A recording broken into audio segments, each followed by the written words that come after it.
Yun mga kapakners, may luto na binite na sili. Yan, ang tiyaga talaga. Magpiprito siya ng binite na sili. Ano kaya ang purpose ng tali na yun? Parang miswa ah. Hindi kaya miswa yung tali. Baka naman yung tali yung kakain din.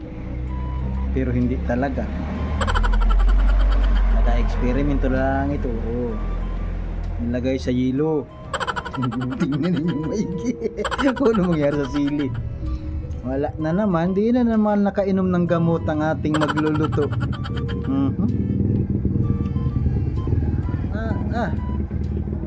Pinirito, tapos nilaga, tapos lalagyan pa ng crispy fry. My goodness.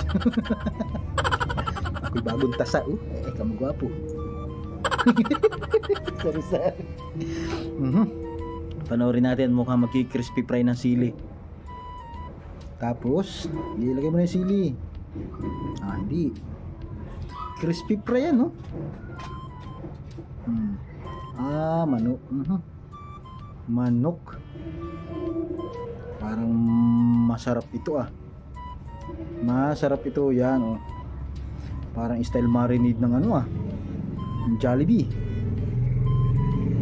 Tingnan natin kung pinirito. Para yan yung pinagprituan ng sili ah, di ngayon pa yung halang yan.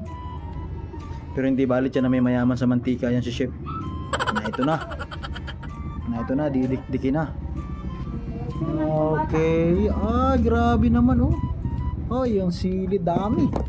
Yung mga bawang sibuyas pa. Tingnan nyo naman. Nilagyan pa ng dahon-dahon. Didikdik. Kaya naman yan, yung siling yan, kung ano kalabasan na naman yung sili na yan. Okay na itong fried chicken, wag lang isasaw-saw doon sa sili. Okay na ako doon.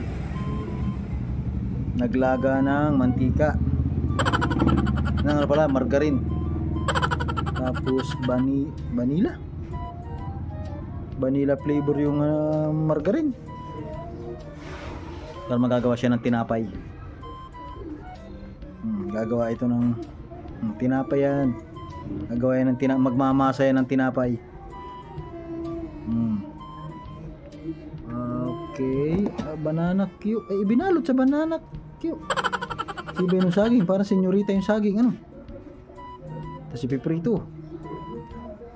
Madaming style. Maraming style ngayon mga kapatners. Maraming nangyayari. Yung manok masarap. Ito ay nilagyan ng sili yung manok. Naku naman. Anong titikman niyo dyan? Hala, comment down below. Luto na.